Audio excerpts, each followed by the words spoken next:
The state of New York recently implemented what I consider to be the most egregious law.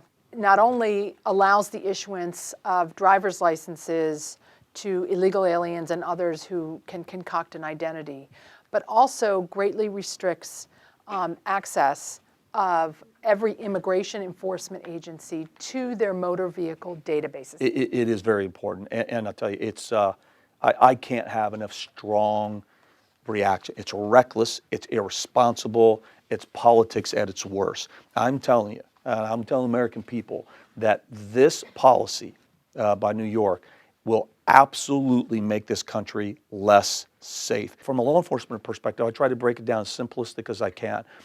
Anytime you take a legitimate law enforcement tool away from a law enforcement entity, you're reducing their ability to safeguard this country every single time you're taking away a tool. That's exactly what this is happening. And it's being driven by politics. It's reckless, it's irresponsible, and this country will be less safe. And let's also add, I also believe it's actually against the law. I mean, under the INA, there's actually policy said a state cannot institute a law or policy that counters our ability to do our job. Mm-hmm. And think about this. It says that in any way restricts. Exchange of information. The exchange of information, that's exactly right. And this law specifically, not only does it talk about any entity with immigration, but it also mentions CBP and ICE. Well, what is the federal government going to do about it? Well, I can tell you is that from the moment that happened, I've been engaged in discussions at a very high level.